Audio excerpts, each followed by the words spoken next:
Mi madre está senil, y ya no puede administrar su propio dinero.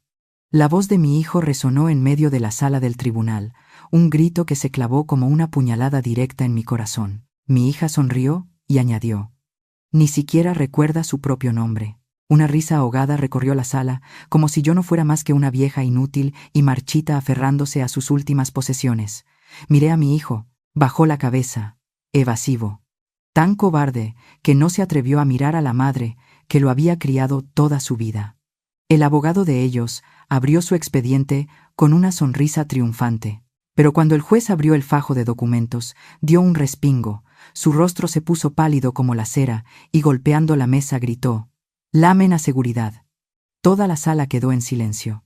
No sabían que su tormenta apenas estaba comenzando. Antes de continuar la historia, comenta abajo y dime cómo te sientes hoy. Ruego a Dios que siempre te traiga paz. Soy Elena. Hace 25 años, yo era la mujer que se arrodillaba sobre los fríos suelos de piedra del lujoso barrio de Polanco, restregando cada baldosa para ganar los pesos que pagarían la matrícula de estos 2 niños. Fui yo quien bebió agua en lugar de cenar, solo para que Carlos pudiera tener un traje decente el día de su graduación y Sofía tuviera un vestido de seda para su fiesta de 15 años. Y ahora, sentada en la dura silla de madera del tribunal de familia, me sentía como nada, ni una madre, ni la mujer que sacrificó su juventud. Solo era una demandada, una anciana vista como un obstáculo que necesitaban remover para conseguir lo que querían. El calor de la Ciudad de México hoy me hacía sudar por la nuca, un sudor que se mezclaba con la humillación que ardía dentro de mí al enfrentarme a los hijos que había parido. En la sala del tribunal, allí estaba Carlos, con un traje elegante que probablemente compró con mis ahorros. Se ajustaba el reloj de oro en la muñeca, con la mirada fija en sus relucientes zapatos de cuero, sin atreverse a encontrar los ojos de la madre que lo vio crecer. A su lado estaba Isabela, su esposa, mi nuera de rostro delicado pero corazón de acero. Sonreía con desdén, abanicándose con un abanico de papel bordado con rosas carmesí, su mirada despectiva recorriendo mis zapatos de tela gastados, como si viera un montón de basura perdida en un salón de lujo. En la esquina de la mesa de enfrente, Sofía, mi hija menor, a quien una vez atesoré como una joya, estaba sentada con las piernas cruzadas. Sus uñas, pintadas de un rojo brillante, tamborileaban rítmicamente sobre la mesa de madera. Ni siquiera se molestó en mirarme una vez. El abogado Castillo, un hombre con un bigote meticulosamente recortado, se levantó con aire de triunfo. Mostró fotografías tomadas a escondidas de mí, sentada aturdida en el jardín, mirando los cempasúquiles marchitos. «Su señoría, juez Morales», declamó Castillo, su voz cargada de ironía, «la señora Elena aquí presente ha perdido su capacidad legal. Ya no puede distinguir entre el valor del dinero y las ilusiones de la vejez». Carlos subió al estrado de los testigos. Mi corazón latía desbocado como un pájaro atrapado en una jaula estrecha. La sangre en mis venas pareció congelarse cuando me señaló directamente. «Mi madre se ha vuelto tan senil que quema su pensión en velas y estatuas de santos sin valor. Ya no sabe cómo cuidar el dinero. Es peligroso dejar que siga teniendo la llave de la caja fuerte de la familia». Se me hizo un nudo en la garganta. Esas velas eran para su padre, para mi difunto esposo. Esas estatuas de santos eran el único lugar donde podía encontrar consuelo cuando mis propios hijos comenzaron a tratarme como a una extraña. Quise levantarme y gritar, pero mis piernas temblaban, sin fuerza. Sofía apoyó de inmediato a su hermano con una expresión de falsa compasión teatral. Incluso fue al mercado y llamó al carnicero por el nombre de mi padre. «Está tan senil que ya no recuerda que su nombre es Elena», dijo Sofía, con la voz falsamente temblorosa. «Vive en el pasado. Y eso es un peligro para todos nosotros». Un murmullo recorrió la sala del tribunal, acompañado de sacudidas de cabeza de desaprobación. El público me miraba como a una anciana loca, una carga social que necesitaba ser eliminada. El abogado Castillo remató levantando un certificado médico falso con un sello rojo brillante, exigiendo que el tribunal me despojara de inmediato de mis derechos de administración de bienes. Mientras el tribunal deliberaba, Isabela se inclinó hacia Carlos, susurrando pero asegurándose de que yo pudiera oírla. «Date prisa. Que manden a esta vieja inútil a un asilo para que no estorbe. Hay que demoler esa casa para construir una piscina para los niños». Carlos se giró para mirarme, Una vacilación cruzó sus ojos, pero fue rápidamente reemplazada por una expresión de debilidad egoísta. Murmuró: «Mamá, no me lo pongas más difícil. Acepta la realidad. Esto es lo mejor para todos». ¿Lo mejor para todos? ¿O lo mejor para los bolsillos codiciosos de mis hijos?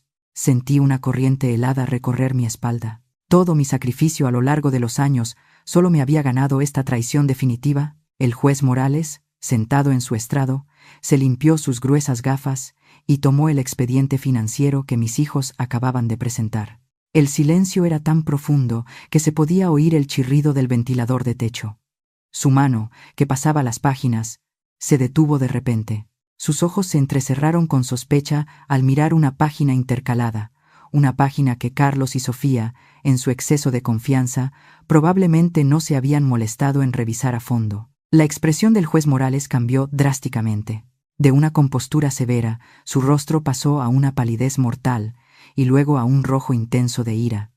Miró fijamente a Carlos y Sofía como si viera a dos demonios materializándose ante él. Golpeó la mesa de madera con la mano, haciendo que todos se sobresaltaran. El juez Morales se puso de pie de un salto, su dedo tembloroso de indignación apuntando hacia la puerta principal. Ya no miraba el expediente, sino directamente a mis hijos ingratos. A Carlos se le fue el color del rostro, Sofía dejó caer su teléfono al suelo, e Isabela se quedó petrificada con el abanico aún abierto. No lo sabían. No tenían ni idea de que lo que acababan de presentar ante el tribunal era la prueba que condenaba sus propios crímenes. Y tampoco sabían que esta madre senil había preparado un plan que, ni en sus peores pesadillas, podrían haber imaginado. Lentamente enderecé la espalda, secando la última lágrima de mi mejilla arrugada. En mi corazón ya no había dolor, sino una frialdad aterradora. Si un día fueras traicionado por los mismos hijos que criaste con tanto esfuerzo, ¿te levantarías a luchar por ti mismo o sufrirías en silencio por el bien del amor familiar? Cuéntame las historias de tu familia. Estoy dispuesta a escuchar con todo mi corazón. Pero antes de que sepas por qué se detuvo en esa página, déjame volver a esta mañana. Capítulo 2. Recuerdo esta mañana. Antes de llegar al tribunal, abrí los ojos y miré el techo alto con sus vigas de madera cubiertas de polvo. A la tenue luz del amanecer de la Ciudad de México, esta casa parecía un museo de dolores silenciosos. Las paredes de pintura amarilla estaban descascaradas. El suelo de baldosas de terracota, que alguna vez brilló, ahora estaba opaco y frío bajo mis pies descalzos. Me arrastré hasta el espejo de bronce deslucido en la esquina de la habitación. ¿Quién era la mujer en el espejo? Entrecerré los ojos, mirando profundamente los ojos hundidos que me devolvían la mirada. Era una viuda con el pelo blanco y desaliñado, con arrugas tan profundas como las grietas en un campo reseco después de una sequía abrasadora. Pero en esos ojos todavía veía una pequeña chispa de autoestima que no se había extinguido. Me pregunté a dónde se había ido la mujer fuerte que una vez construyó este legado con sus propias manos, dejando solo una sombra invisible vagando por su propia casa. Bajé lentamente a la cocina. El olor a humedad de las paredes encaladas se mezclaba con el aire enrarecido de la mañana, oprimiéndome el pecho. Puse la abollada tetera de aluminio en la estufa, mis manos temblorosas vertiendo agua caliente para preparar una taza de café negro aguado.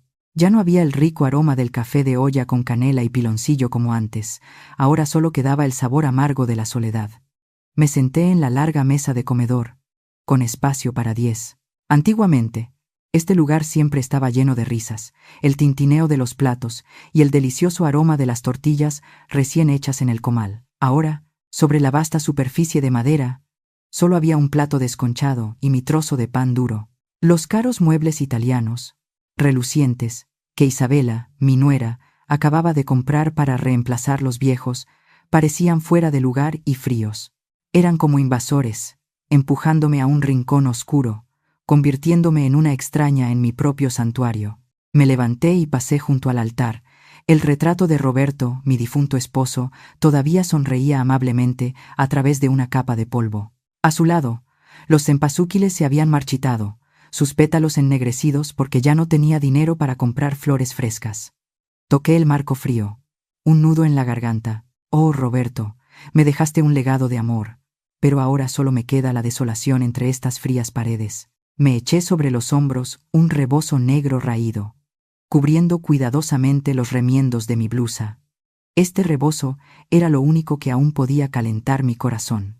Abrí el cajón de una cómoda, esperando encontrar algunas monedas para tomar el autobús al juzgado, pero dentro solo había un vacío escalofriante. Mi hijo, Carlos, se había llevado todo el efectivo la semana pasada. Dijo con un tono condescendiente: «Estás senil, mamá. Dámelo para que lo guarde a salvo». Resulta que su seguridad significaba despojar a su anciana madre de hasta su última moneda. Salí al pequeño patio de baldosas. La vibrante bugambilla que a mi hija menor, Sofía, tanto le gustaba, ahora crecía salvaje, con espinas por todas partes por falta de cuidado. Justo en ese momento, mi vecina, la señora García, pasó por la puerta. Cuando nuestras miradas se encontraron, ella apartó la vista rápidamente, se bajó el chal y aceleró el paso como si huyera de una enfermedad. Lo sabía. Le habían dicho a todo el vecindario que yo era una loca. Me agaché para atar los cordones de mis zapatos gastados. Mis dedos tocaron una vieja cicatriz en mi tobillo. Un dolor sordo del pasado me inundó. Me hice esa cicatriz un año en que trabajé como jornalera, acarreando ladrillos en las obras de las afueras, con las pantorrillas sangrando por la grava y el sudor salado, solo para tener suficiente dinero para la matrícula universitaria de Carlos. En ese momento, no sentí dolor, solo esperanza. Vendí mi salud y mi orgullo por su futuro, y ahora me pagan con una citación judicial. De repente, una ráfaga de viento caliente del centro de México sopló, cerrando de golpe una ventana del piso de arriba. Me sobresalté, mi corazón latiendo salvajemente en mi pecho. No era solo miedo por el ruido, sino miedo por la crueldad que me esperaba en la sala del tribunal. Volví a la mesa y cogí una foto familiar de hace 20 años. En la foto, Carlos y Sofía seguían siendo niños inocentes, abrazándome el cuello y sonriendo alegremente. Pasé suavemente mi dedo por sus rostros, y luego, con un movimiento decidido pero doloroso, puse la foto boca abajo sobre la mesa polvorienta. Dicen que no recuerdo mi propio nombre, pero la mayor tragedia es que recuerdo demasiado bien cada corte que mis hijos han hecho en mi corazón. La ingratitud humana es como el desierto de Sonora, abrasador durante el día y helado por la noche. Pueden quitarme mi asiento en la mesa del comedor, pueden quitarme mi mísera pensión, pero nunca podrán quitarme la verdad de que fui yo quien trajo calor a esta casa, quien les dio la vida y un futuro. Me ajusté el rebozo, respirando hondo para calmar el temblor de mis manos. No me iba como una perdedora. Salí por la puerta, cerrándola con llave. En el bolsillo de mi blusa no había monedas, sino algo mucho más pesado y afilado. Era el secreto que Roberto me había dicho que solo abriera cuando la sangre se haya convertido en hielo. Miré hacia la avenida, donde los autobuses rugían entre el humo. Mis ojos ya no estaban nublados por las lágrimas, sino afilados como la hoja de un guerrero que se dirige al cadalso. Esta batalla no era solo por los bienes, sino por la dignidad final de una madre. Comencé a caminar, paso a paso, lenta pero firmemente, por la calle empedrada que llevaba al tribunal de familia. La tormenta estaba a punto de desatarse, y yo no sería la que fuera arrastrada por ella.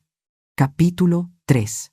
Bajo la fría luz de neón de la sala del tribunal, bajé la mirada hacia mis manos apoyadas en el banquillo. Ya no eran las manos de una joven soñadora, sino un mapa intrincado de callos, pequeñas cicatrices y venas azuladas visibles bajo la piel manchada por la edad. Eran el testimonio de una vida de trabajos forzados, un diario escrito con sangre y sudor que mis hijos ahora llamaban senilidad. El sonido del martillo del juez Morales se desvaneció, dando paso al rugido de la lluvia durante una noche de tormenta de 1998 en un barrio pobre de las afueras de la Ciudad de México. Ese fue el año en que Roberto, mi esposo, fue aplastado por un bloque de concreto en un trágico accidente laboral en una obra. Se fue, dejándome con una casa ruinosa, una deuda enorme y 2 hijos en crecimiento. En la oscuridad del pasado, me vi sentada junto a una vieja máquina de coser Singer, el incesante zumbido de la aguja durante toda la noche, como el latido del corazón de alguien que huye de la muerte. Cosía a destajo vestidos de quinceañera para las bailarinas del centro. Cintas de seda rojas y amarillas pasaban por mis manos, pero mis ojos solo veían las cifras de la deuda y las matrículas de mis hijos. La espalda me dolía como si 1000 agujas se clavaran en mi médula espinal, pero no me atrevía a parar ni un minuto. Cada gota de sudor que caía sobre la tela era un ladrillo con el que esperaba construir su futuro. Recuerdo las cenas que consistían únicamente en un tazón de sopa de frijoles negros aguada sobre una mesa de madera desvencijada. Secretamente vertía el poco caldo de carne que quedaba en los tazones de Carlos y Sofía, y luego forzaba una sonrisa. Ya comí en el trabajo, coman ustedes para que crezcan fuertes. Mi estómago rugía de hambre, pero verlos comer con gusto llenaba mi alma. El día que Carlos recibió su carta de aceptación de la Universidad Nacional, saltó de alegría. Pero luego, la luz de sus ojos se apagó al ver el costo de la matrícula y los libros. Esa noche, abrí en silencio la caja secreta de ébano debajo de mi cama y saqué el collar de oro con un medallón de la Virgen de Guadalupe, la única reliquia que me dejó mi madre. Era mi última posesión, el alma de mi familia. Caminé 3 kilómetros, bajo una lluvia torrencial hasta la casa de empeños del viejo José, al final de la calle, para ahorrar unos pesos en el pasaje del autobús. El agua de lluvia se mezcló con las lágrimas saladas que corrían por las comisuras de mi boca mientras colocaba la reliquia en la balanza. El viejo José me miró por encima de sus gafas de leer, su voz grave y triste. «Elena, esta es una reliquia familiar. Si la vendes, nunca la recuperarás. ¿Estás segura de que quieres cambiar tu alma por el chico?» Lo miré a los ojos. Mis manos temblaban, pero mi voz era firme. «Mi alma está en el futuro de Carlos, señor José. Deme el dinero». Tomé el fajo de billetes arrugados envueltos en plástico, apretándolo contra mi pecho como si fuera mi propia vida. No me arrepentí. Para mí, en ese momento, el futuro de Carlos era la joya más preciosa que podía llevar. La memoria pasó a una página aún más dolorosa, cuando Sofía contrajo una neumonía aguda. Para comprar los mejores antibióticos, tuve que aceptar horas extra limpiando el hospital en el turno de noche. Me arrodillé, usando estas mismas manos para fregar los suelos más sucios, apestando a productos químicos y enfermedades. Cada vez que me dolían las rodillas o se me agrietaban las manos por el jabón fuerte, oía la cálida voz de Roberto resonando desde el vacío. Él decía: «No llores más, Elena. Somos las raíces nudosas enterradas en la tierra oscura, soportando la oscuridad para que nuestros hijos puedan florecer como flores brillantes bajo el sol». Creí en eso. Estaba orgullosa de estos callos como si fueran medallas de una vida de honestidad y sacrificio. No me arrepentía de haberles dado alas. Solo me dolía que usaran esas alas para volar lejos del amor de su madre. Levanté la vista hacia Carlos. Estaba allí de pie, ajustándose su lujosa corbata de seda, soltando crueles acusaciones sobre su madre demente. De repente, recordé al Carlos de 10 años, que se había aferrado a mis piernas y llorado al ver mi mano sangrar después de que la aguja de la máquina de coser la atravesara.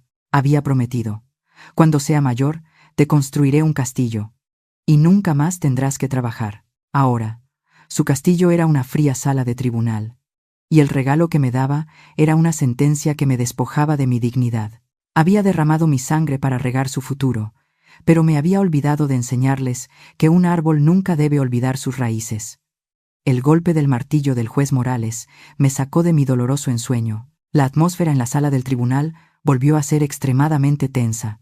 Miré directamente a Carlos, y luego a Sofía. Mi mirada ya no era la de una víctima suplicante o sufriente. Una corriente helada recorrió mi espalda, despertando a la vieja leona encerrada en mi pecho. Respiré hondo, sintiendo la determinación crecer en cada fibra de mi ser. ¿Pensaban que era una anciana senil que solo se aferraba al pasado? No, estaban equivocados. Mi sacrificio no era una debilidad. Era una fuerza que ellos, que vivían del engaño, nunca entenderían.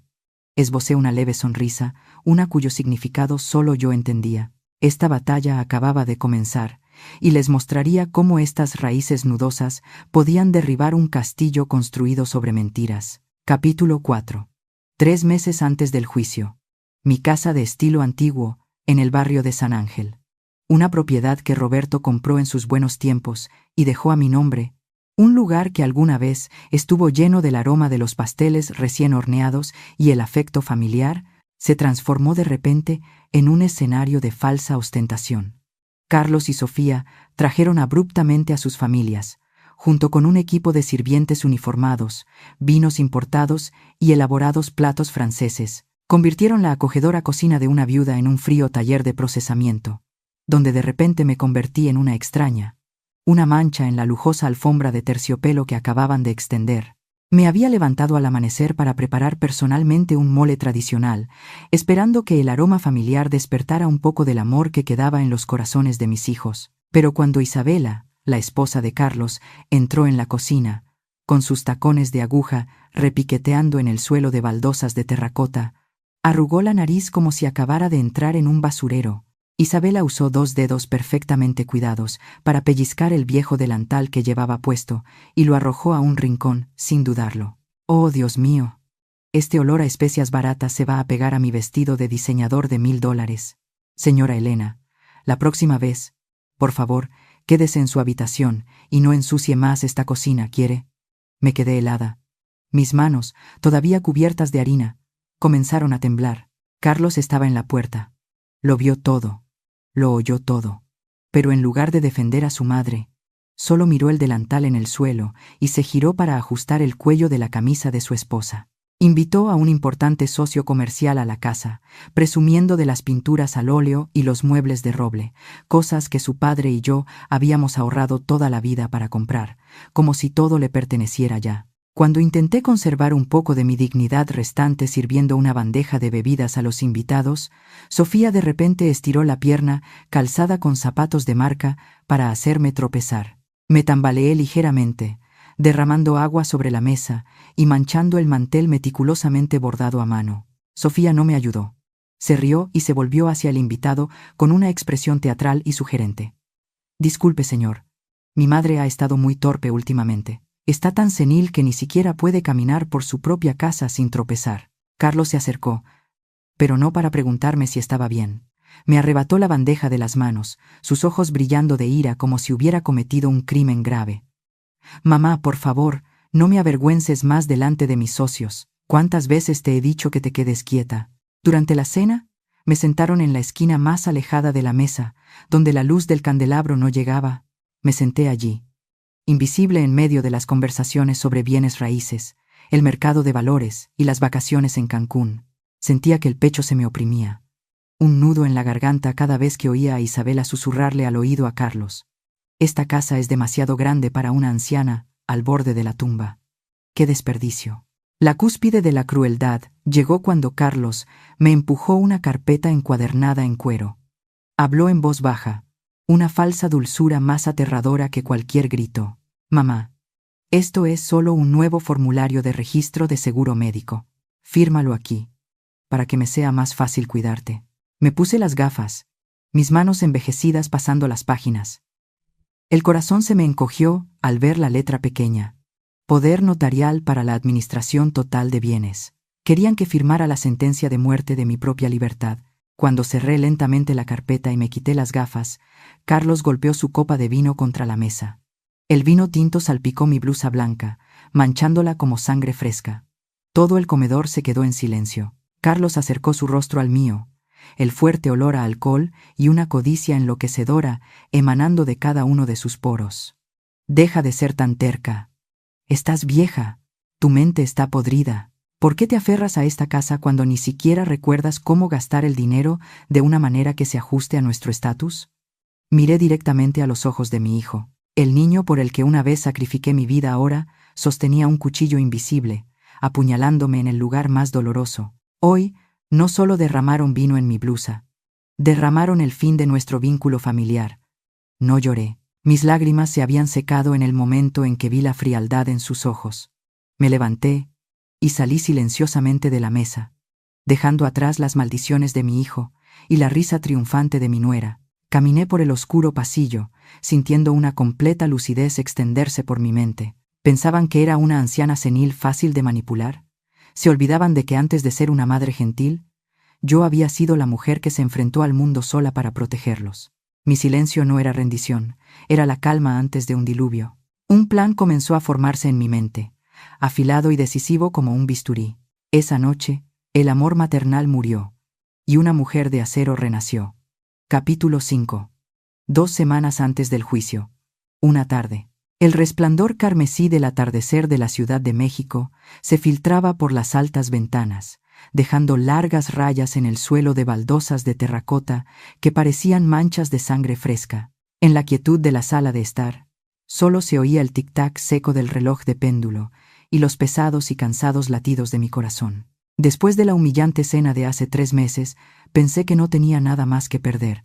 Estaba equivocada. Ya no sentía dolor, porque mi corazón realmente se había convertido en piedra. Estaba arrodillada junto al altar, mis manos delgadas y temblorosas, limpiando el polvo del cristal que cubría el retrato de Roberto. Mi Roberto todavía sonreía amablemente.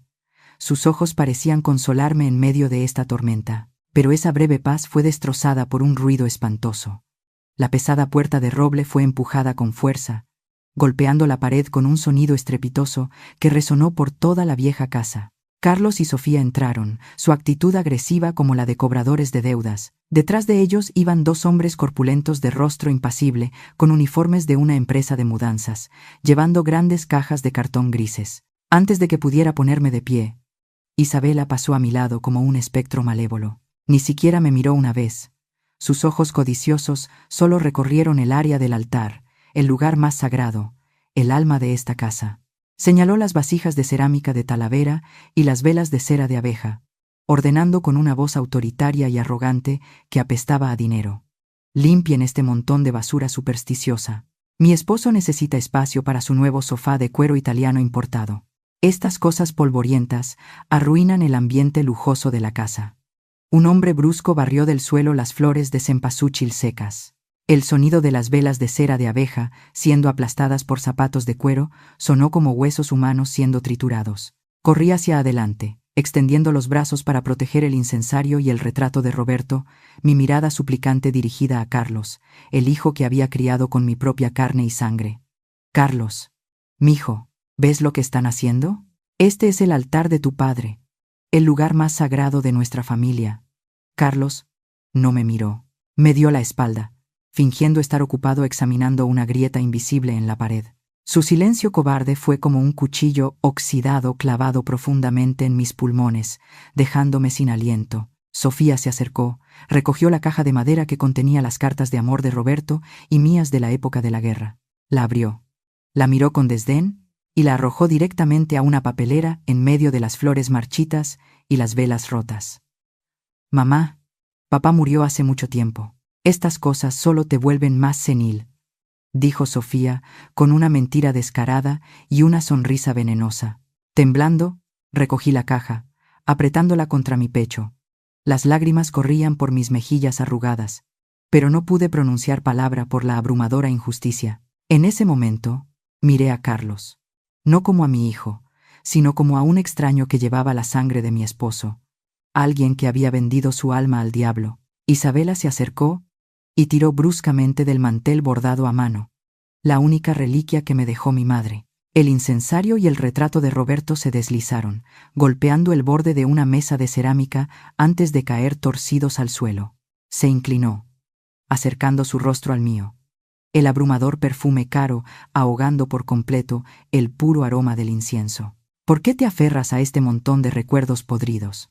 Eres como esta casa, solo una ruina que se interpone en el camino de nuestro brillante futuro. Miré a Carlos por última vez, esperando encontrar un atisbo de humanidad en sus ojos, pero se giró, su rostro inexpresivo, su mirada cruel y extremadamente extraña. Mamá, papá murió hace mucho tiempo. Deja de usar a los muertos para manipular a los vivos. Solo eres una carga para mi futuro. Firma los papeles, o te echarán a la calle con este montón de basura. Algo se rompió dentro de mi pecho. No mi corazón. Mi corazón había muerto hacía mucho tiempo, sino el último hilo de amor maternal al que me había aferrado durante tantos años. Dejé de llorar al instante. La conmoción se desvaneció, reemplazada por un vacío, y finalmente, por una frialdad afilada como una hoja de obsidiana. Solté la caja de madera y me puse de pie lentamente. Me alisé la blusa de algodón gastada y me arreglé el pelo blanco con una dignidad que nunca antes habían visto. El silencio cayó sobre la habitación. Incluso los 2 hombres de la mudanza se detuvieron, sintiendo el aura helada que emanaba de esta viuda. Miré directamente a los ojos de Carlos, luego a Isabela y a Sofía. Mi voz ya no temblaba, sino que sonó profunda y firme, como las campanas de una iglesia doblando a muerto. Bien, llévenselo todo, pero recuerden bien la posición de cada objeto hoy. porque nunca más tendrán la oportunidad de tocarlos. Me di la vuelta y caminé hacia mi habitación, sin mirar atrás al caos. Mi respiración se volvió lenta y aterradoramente constante. Cada paso que daba sobre el suelo de baldosas de terracota era un juramento ante Dios y el espíritu de Roberto. Su madre murió esa noche, en medio de las flores de cempasúchil pisoteadas y el honor mancillado, y la que estaba a punto de levantarse de esas cenizas no conocería la misericordia. La batalla no comenzaría con gritos, sino con un silencio mortal. Mis hijos habían elegido desecharme como una ruina, así que debían prepararse para ver cómo esa ruina se derrumbaba sobre sus cabezas. La puerta de mi habitación se cerró, cortando su ruidosa codicia. En la oscuridad, mis ojos brillaban con una fría convicción. La justicia de una madre llegaría, y sería más despiadada que cualquier veredicto judicial. Capítulo 6. Esa noche, toda la Ciudad de México parecía sumida en un silencio inquietante, solo roto por el silbido del viento entre las hojas de los almendros de la calle San Ángel. Me quedé sola frente a la ventana de persianas del antiguo despacho, mirando mi sombra proyectada en el cristal oscuro. Anoche, la madre bondadosa que una vez suplicó la piedad de sus hijos, había muerto de verdad entre las ruinas del altar ancestral. Esta mañana, la mujer que exigía justicia había despertado, con un corazón forjado en el fuego de la traición. Esperé hasta que el sonido de los motores de los coches de Carlos y Sofía se desvaneció por completo, dejando la casa en su familiar soledad. Solo entonces introduje la llave en la cerradura del despacho, que había estado sellado por los recuerdos durante los últimos 10 años. El despacho de Roberto. La puerta se abrió con un chirrido seco. La habitación apestaba a papel viejo, al tabaco de la pipa de madera que aún descansaba sobre el escritorio y al olor del tiempo mismo. No encendí la luz. La fría luz de la luna se colaba por la rendija de la puerta, lo suficiente para ver la pintura al óleo de la Revolución Mexicana colgada en la pared. En el cuadro, los soldados de Zapata sostenían rifles, con los ojos ardiendo de determinación. Roberto siempre decía: Elena, en la sangre de nosotros los mexicanos, la justicia siempre es más valiosa que la vida. Me acerqué al cuadro, mis manos delgadas pero ahora sin el más mínimo temblor. Descolgué con decisión el cuadro, revelando una clásica caja fuerte empotrada detrás. Este era el secreto que Roberto y yo habíamos jurado llevarnos a la tumba si nuestros hijos crecían y se convertían en personas decentes. Por desgracia, habían elegido cavar la tumba de su propio afecto familiar. Apoyé la oreja en la puerta de la caja fuerte, sintiendo la vibración de los engranajes mecánicos. 3 vueltas a la izquierda, 2 a la derecha y una última vuelta al 0. 24 de octubre. El día de nuestra boda. La pesada puerta de acero se abrió, liberando una ráfaga de aire frío en mi rostro. Dentro no había oro ni collares de perlas brillantes. Lo que había era una carpeta de cuero de color rojo intenso, del mismo rojo que la sangre de los que cayeron por el honor. Junto a ella, una botella de mezcal, añejo, el licor ahumado y potente de Oaxaca que Roberto solo bebía en las ocasiones más importantes. Saqué la carpeta, pasando suavemente la mano por el cuero frío. Sentí como si estuviera tocando una espada afilada que mi esposo había forjado, esperando el día en que yo la desenvainara. Serví un vaso de mezcal, observando el líquido claro ondular bajo la luz de la vela que acababa de encender. Lo bebí de un trago. El sabor picante y el olor a humo me subieron por la nariz, quemando el último vestigio de debilidad en mis venas, despertando a la vieja leona que dormía bajo mi blusa de algodón gastada. Pasé las páginas de los documentos. Estas eran mis armas. El certificado de propiedad de un fideicomiso secreto en Suiza con el que Carlos nunca había soñado. Un codicilo del testamento que contenía una cláusula de ingratitud, un testamento que, con solo mi confirmación de la deslealtad de mis hijos, revocaría inmediatamente toda la herencia. Y, por último, una lista de propiedades y acciones que Roberto había comprado discretamente a mi nombre décadas atrás. Mis ojos recorrieron el frío lenguaje legal. Cada palabra ya no era tinta sobre papel, sino balas que cargaría en el arma de la justicia. «Es hora de limpiar la basura de mi casa», susurré, mi voz resonando en la habitación vacía, tan firme como una sentencia. Cogí el teléfono de sobremesa, polvoriento, y marqué un número que había memorizado en mi subconsciente durante 10 años. La llamada fue contestada al segundo timbre. Hola, Miguel, dije, mi voz grave y decisiva. ¿Elena? ¿Es usted? La voz anciana, pero autoritaria del abogado Miguel, sonó, revelando sorpresa mezclada con expectación. He estado esperando esta llamada desde el día en que Roberto falleció. Miguel, tenía la intención de llevarme este secreto a la tumba, pero no me dieron la oportunidad de ser una madre decente. Pisotearon el altar de Roberto. Me llamaron ruina.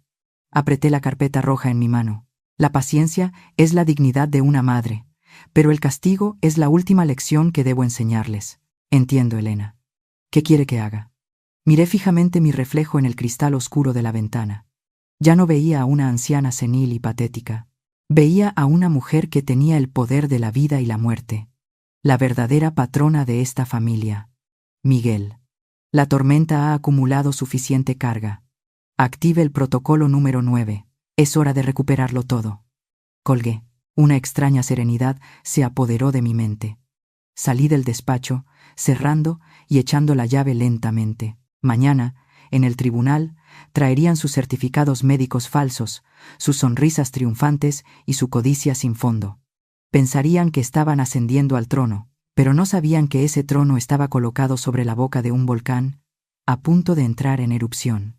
Volví a mi habitación, me acosté y cerré los ojos. El juego acababa de empezar. Y yo, Elena, era la única que controlaba las reglas. Mañana, todo México sabría lo que es la ira de una madre traicionada. ¿Alguna vez has tenido que enfrentarte a tus propios familiares? Deja un comentario contando las historias de venganza que has presenciado o vivido. Quizás tu historia inspire el próximo video. Capítulo 7. La sala del Tribunal de Familia de la Ciudad de México era ahora como un mercado caótico en medio del Paseo de la Reforma. El receso antes del veredicto convirtió este espacio solemne en una comedia absurda, donde los vencedores bailaban sobre mi dolor, el clic de las cámaras, los susurros de los vecinos curiosos y el olor a perfume barato de los reporteros de tabloides se mezclaban en una atmósfera sofocante y nauseabunda. Me senté allí, sola en el banquillo de los acusados, pero mi corazón ya no sentía miedo. Me mantuve al margen de la multitud, observando la falsa exuberancia y viéndolos como marionetas en una obra que estaba a punto de terminar. En medio de la sala, Carlos y Sofía estaban rodeados de parientes lejanos, gente que no me había visitado ni una sola vez en 10 años, pero que ahora aparecía para adular a los nuevos amos de la familia. Carlos estrechaba la mano del abogado Castillo en una felicitación prematura, su rostro asquerosamente radiante. Sofía hablaba en voz alta, presumiendo deliberadamente de sus planes para gastar el dinero que estaba segura sería suyo en 15 minutos. Isabela, mi querida nuera, estaba sentada en la primera fila. Sacó tranquilamente una barra de labios de color rojo intenso, el rojo del poder y la posesión. Ante docenas de cámaras de reporteros, se retocó lentamente los labios de forma coqueta, como si se preparara para subir al escenario a recibir el premio más prestigioso de su vida. Su mirada se cruzó con la mía, llena de triunfo y desprecio. El abogado Castillo, el hombre del bigote meticulosamente recortado, se paseaba por la sala como un pavo real mostrando sus plumas. Daba palmadas en la espalda a los reporteros, su voz resonando.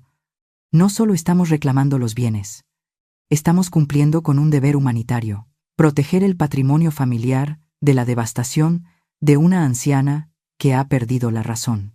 La justicia finalmente pertenece a los jóvenes competentes. Respiré hondo. Era la hora. Lentamente, levanté la mano y me quité el viejo y raído rebozo negro. Ese chal había ocultado mi humillación durante tantos años, pero ahora lo dejé caer en la silla como si me deshiciera de unas cadenas. Revelé mi pelo blanco, pero cuidadosamente recogido en un moño alto, mi frente alta y orgullosa, y mis ojos que habían visto tantas tormentas en la vida. Me levanté. No fue el levantamiento tembloroso de una anciana senil, sino la postura serena y decisiva de una patrona, una verdadera matriarca a punto de dar una orden. Me ajusté el cuello de mi vestido negro, alisando cada pliegue. Este cambio fue tan repentino que el ruido de la sala disminuyó notablemente. Carlos se giró para mirarme. La sonrisa en sus labios se torció por un momento al ver que mi mirada ya no era suplicante, sino que ardía con la fría agudeza de una hoja de obsidiana ancestral. Se acercó, tratando de usar la altura de su caro traje para intimidarme. Su voz baja pero llena de superioridad. ¿Lo ves, mamá? El mundo entero está de acuerdo en que tu tiempo ha pasado. No intentes hacértela fuerte. Sé buena y firma los papeles, y le pediré al tribunal que te deje llevar una foto de papá al asilo. Es la última bondad que te ofrezco. Lo miré directamente a los ojos, una mirada que atravesó la capa de codicia y cobardía de mi hijo, a quien una vez amé más que a nada. Carlos retrocedió instintivamente, sintiendo como si estuviera al borde de un abismo cuya profundidad no podía medir. Sofía, al ver a su hermano en desventaja, intervino. Agitó el inventario de bienes que el tribunal acababa de sellar, levantando la barbilla desafiante. ¿Crees que tu silencio hasta ahora puede cambiar la ley? Eres solo una pieza que ha sido eliminada del tablero. Deja de atormentarnos. Ya has manchado suficiente el honor de esta familia. Sonreí. Una sonrisa fina y fría que contenía una lástima infinita por su ignorancia. Luchan por la corona. ¿Pero alguna vez se preguntaron quién la forjó? Mi voz resonó. No fuerte pero clara, silenciando toda la sala. ¿Estás segura de que todo esto te pertenece de verdad, Isabela? ¿Y ustedes, hijos? ¿Están seguros de que están en la cima y no al borde de un volcán a punto de entrar en erupción? El abogado Castillo sonrió con desdén, a punto de interrumpirme y tranquilizar a sus clientes con jerga legal vacía, pero justo cuando abrió la boca, la puerta principal de bronce de la sala del tribunal se abrió de golpe. El sonido de zapatos de cuero sobre el suelo de mármol resonó con autoridad, rompiendo la tensión acumulada. Entró un hombre con un elegante traje gris, pelo canoso y la mirada de alguien con poder. En su mano, una carpeta de cuero de color rojo intenso. Del mismo rojo que, al verlo, hizo que el rostro de Castillo cambiara de color. Era Miguel. El abogado Miguel, guardián de los secretos más profundos de la familia, secretos que Carlos y Sofía nunca conocieron. Miré directamente a Carlos, mis ojos ardiendo con una fe inquebrantable en la justicia, la verdadera justicia. Es hora de quitarles las máscaras, dije en voz baja, pero lo suficientemente alto para que Carlos lo oyera y temblara. Miguel se acercó a mi lado, inclinándose ante mí con el máximo respeto que solo se reserva para el amo más poderoso. Colocó la carpeta sobre la mesa y miró directamente al juez Morales, que acababa de regresar a su asiento.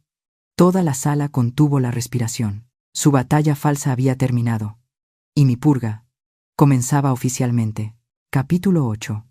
Toda la sala contuvo la respiración cuando el juez Morales regresó a su estrado. El sonido de sus pasos sobre el suelo de madera era seco y pesado, como el martillo del destino. Me senté allí, con la espalda recta, mis delgadas manos entrelazadas sobre la mesa de los acusados. Mis ojos ya no miraban al suelo, sino directamente al espacio vacío frente a mí, donde la sórdida obra de mis hijos estaba a punto de concluir. El juez Morales tomó el expediente del veredicto, sus ojos severos recorriendo la sala. Carlos y Sofía se sentaron al otro lado, sonriendo levemente, con las manos entrelazadas con aire de suficiencia. Estaban seguros de que en pocos segundos esta madre se convertiría en una don nadie, una anciana senil despojada de todos sus derechos civiles. Pero justo cuando el señor Morales estaba a punto de hablar, la puerta lateral de la sala se abrió de golpe. El secretario del tribunal se apresuró a subir, con el rostro agitado, llevando en sus manos una carpeta de cuero de color rojo intenso, el arma que había sacado de la caja fuerte de Roberto esa noche. La colocó sobre el escritorio del juez y le susurró algo que hizo que el señor Morales se detuviera. El abogado Castillo frunció el ceño, se ajustó el bigote, y la inquietud comenzó a aparecer en sus ojos astutos al ver el antiguo sello familiar en la portada de la carpeta. Un silencio absoluto cayó sobre la sala, una pausa aterradora antes de que se desatara la tormenta. Los miré directamente a los ojos, viendo cómo su suficiencia se convertía gradualmente en un fino rayo de miedo. Era hora de terminar esta obra. El juez Morales abrió la carpeta. Cuando aparecieron las primeras líneas, sus ojos se abrieron de par en par detrás de sus gruesas gafas. La mano que sostenía el bolígrafo se detuvo en el aire. Su rostro pasó de la sorpresa al horror y luego a un rojo intenso de indignación. Levantó la cabeza bruscamente, mirando a Carlos y Sofía con la mirada que se reserva para los criminales más peligrosos, y luego se giró para mirarme a mí con una mezcla de respeto y temor. Levantó una hoja de papel titulada Cláusula de ingratitud y fideicomiso revocable. Su voz resonó, firme como un trueno en un cielo despejado. basado en las nuevas pruebas presentadas por el abogado Miguel. Todos los documentos de transferencia de propiedad presentados por los demandantes son nulos, porque según este fideicomiso, la verdadera propiedad nunca les perteneció a ustedes, Carlos y Sofía. Isabela dejó caer su barra de labios rojo intenso al suelo de piedra. Rodó, dejando una larga raya roja que parecía un rastro de sangre a sus pies. El rostro perfectamente maquillado y arrogante de Isabela se resquebrajó por la conmoción. Sus labios temblaban sin poder articular palabra. Carlos se abalanzó sobre la mesa del abogado como una bestia acorralada, arrebatando la carpeta de las manos de Castillo. Sus manos temblorosas pasaron las páginas y se quedaron heladas al ver la firma floreada de su padre, Roberto. La cláusula estaba impresa en negrita, fría y despiadada. Si los hijos cometen actos de deslealtad o violan la dignidad de su madre, todos los bienes se transferirán automáticamente a una fundación benéfica. Elena, mi esposa, es la única con poder absoluto de vida o muerte y administración suprema hasta su último aliento. El abogado Castillo se quedó clavado en el sitio, sudando a mares, empapando el cuello de su cara camisa. Comprendió que su carrera acababa de terminar en ese mismo instante. Los cargos de complicidad en fraude y falsificación de informes médicos lo llevarían a la cárcel más rápido que cualquier veredicto. Me levanté lentamente. En ese momento sentí que ya no era una anciana con una blusa de algodón gastada. Parecía más alta, más digna y más grandiosa que nunca. Di un paso lento pero poderoso hacia Carlos. Se encogió, retrocediendo como un niño culpable ante la madre a la que acababa de insultar como podrida. Señalé la maqueta de la casa que habían traído al tribunal para ilustrar su brillante futuro. Luego, con un movimiento sereno, la tiré al suelo. El sonido del plástico y la madera al romperse resonó, esparciéndose a los pies de Carlos. ¿Pensaban que era una víctima que necesitaba protección? No. Yo soy la que tiene las llaves de este imperio. Y hoy, cierro oficialmente esa puerta en sus narices. Carlos se arrodilló, sus ojos inyectados en sangre por la conmoción. Me miró. Sus labios temblaban.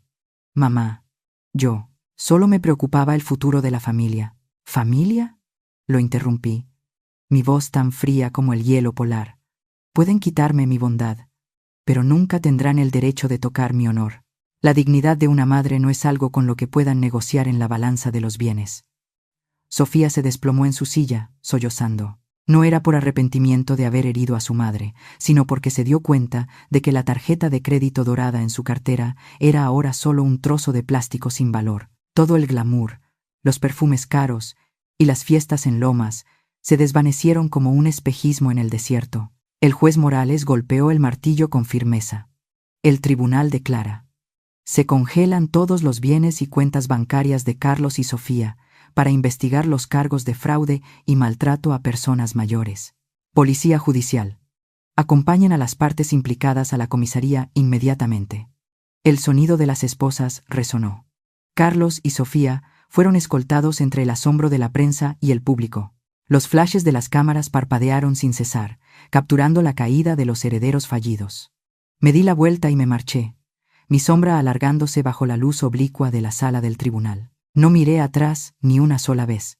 Su castillo de arena se había derrumbado, y el precio que pagaron por su traición fue la ruina total, tanto material como espiritual. Me encontraba en la cima, mirando los escombros de la codicia, sintiendo la verdadera libertad correr por mis venas. La justicia de una madre puede llegar tarde, pero cuando llega es tan despiadada y decisiva como una sentencia de muerte para un traidor. ¿Alguna vez has luchado por obtener justicia para ti mismo?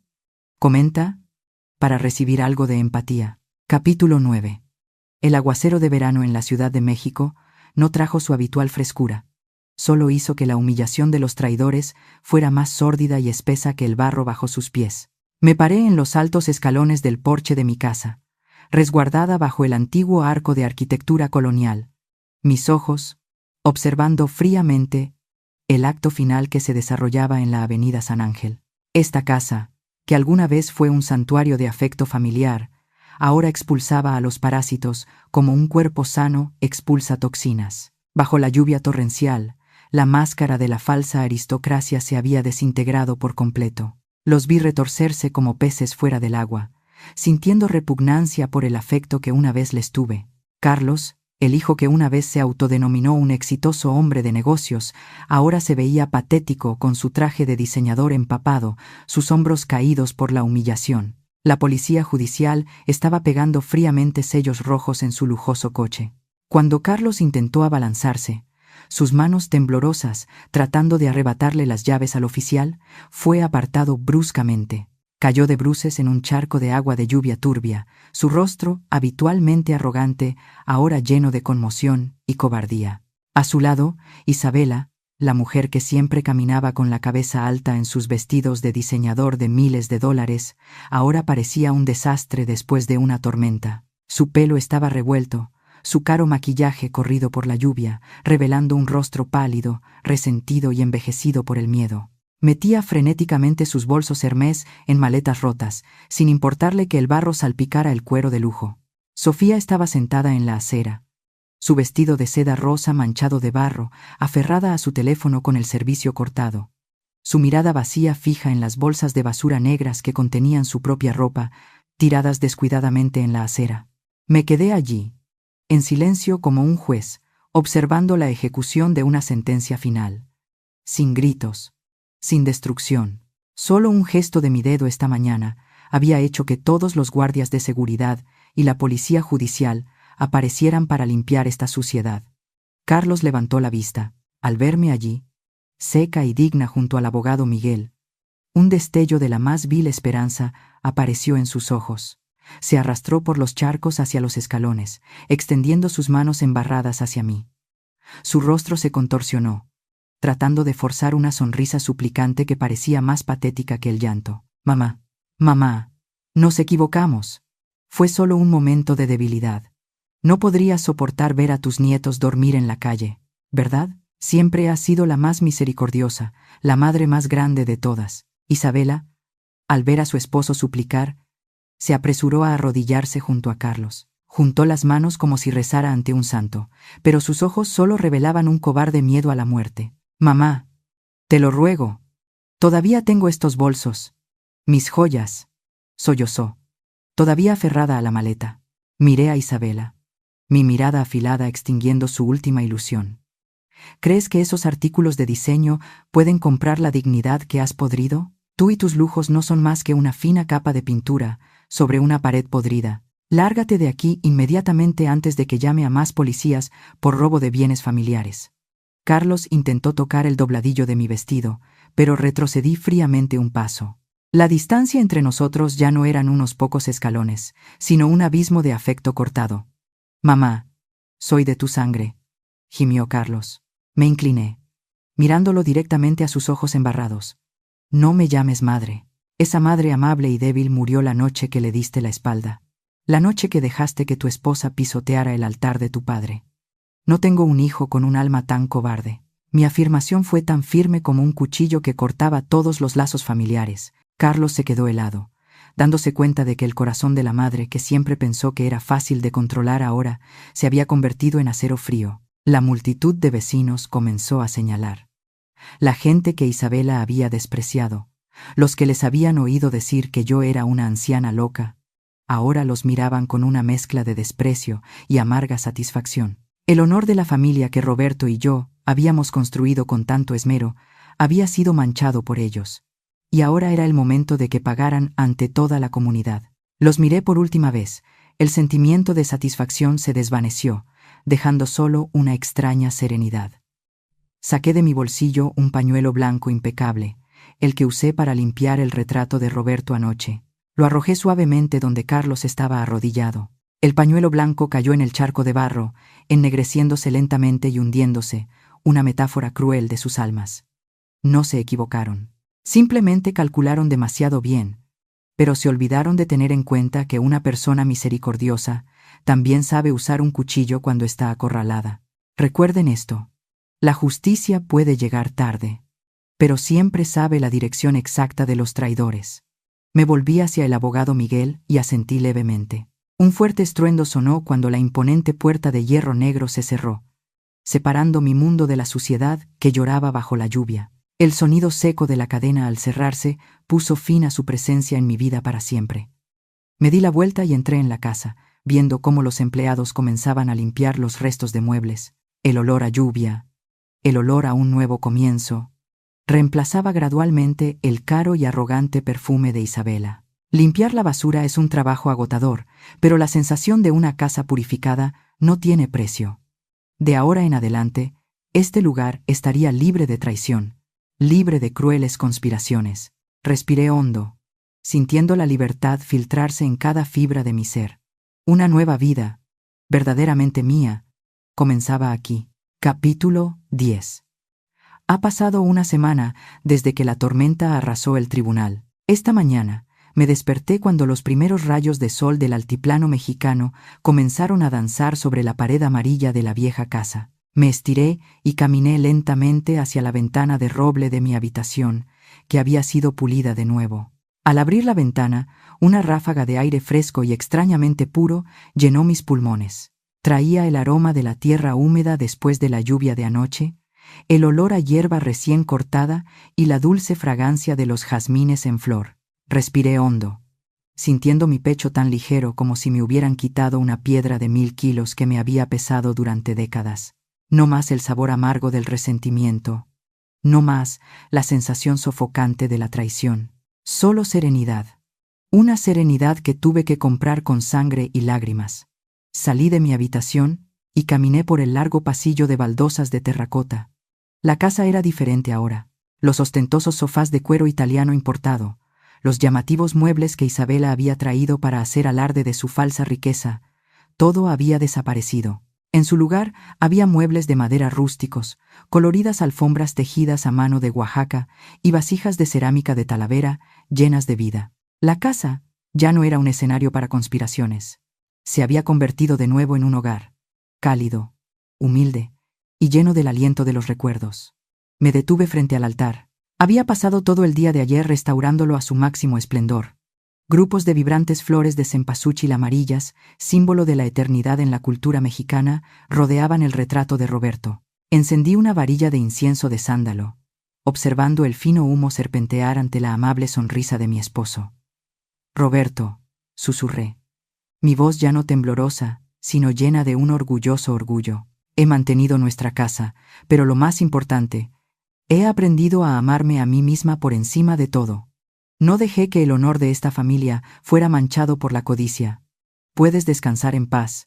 Sobre la vieja mesa de madera junto al altar estaba el contrato que acababa de firmar con el abogado Miguel esta mañana. Había tomado una decisión que Carlos y Sofía probablemente nunca entenderían. Transferí el 80% de los bienes y el fideicomiso que Roberto dejó a una fundación benéfica llamada Justicia de la Patrona, una fundación para apoyar a los ancianos abandonados y maltratados por sus propios hijos.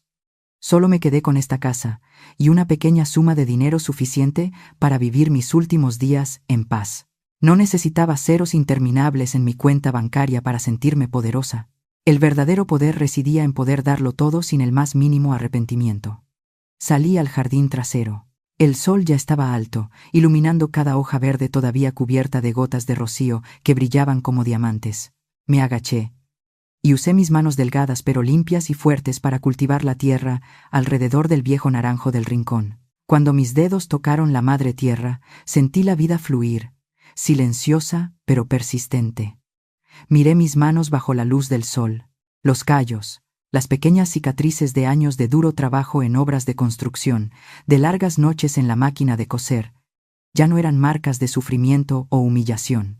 Bajo esta brillante luz dorada, brillaban como las medallas de un guerrero que regresa victorioso de la batalla. Esas cicatrices contaban la historia de una mujer mexicana que no se doblegó ante el destino. Una madre que lo dio todo y también una mujer de acero que supo levantarse y reclamar su propia dignidad. Me senté en la vieja silla de mimbre, bebiendo un sorbo de té de hierbas caliente, observando las motas de polvo bailar en el haz de luz que se filtraba entre las hojas. De repente, pensé en Carlos. Ya no lo odiaba. El odio era un veneno que había desechado esa noche. Solo sentía lástima. Lástima porque tenía alas construidas con la carne y la sangre de su madre, pero las usó para volar hacia la oscuridad de la codicia en lugar de hacia el sol. Tenías alas, pensé para mis adentros. Ahora vuela por ti mismo sin apoyo. Esa es la última y más grande lección que puedo enseñarte. Mi vida es como un cactus que florece en el desierto de Sonora. Está llena de espinas, tiene que soportar el sol abrasador y las devastadoras tormentas de arena de la naturaleza humana, pero cuando llega el momento, produce las flores más vibrantes y orgullosas. Una libertad se filtró en cada célula de mi ser. Una libertad inestimable comprada con dolor, pero cristalizada en el diamante de la autoestima. La luz del sol brillaba directamente en mi rostro, difuminando las arrugas del tiempo, dejando solo serenidad y determinación. Miré hacia adelante, donde el personal de la Fundación Benéfica comenzaba a prepararse para proyectos de ayuda a la comunidad. Ya no era la madre invisible marginada por la sociedad. Soy Elena, la dueña de mi propio destino. Queridos amigos, en esta vida, pueden despojarlos de sus bienes, traicionar sus afectos y empujarlos a la más profunda oscuridad, pero recuerden las palabras de una mujer que ha caminado por el infierno como yo. Cuando conservan su dignidad, pueden perderlo todo materialmente, pero nunca estarán verdaderamente en bancarrota, porque la corona de la conciencia es lo más preciado y lo único que ningún traidor puede robarles. La verdad puede llegar tarde, pero siempre llega a aquellos que son lo suficientemente fuertes como para esperar.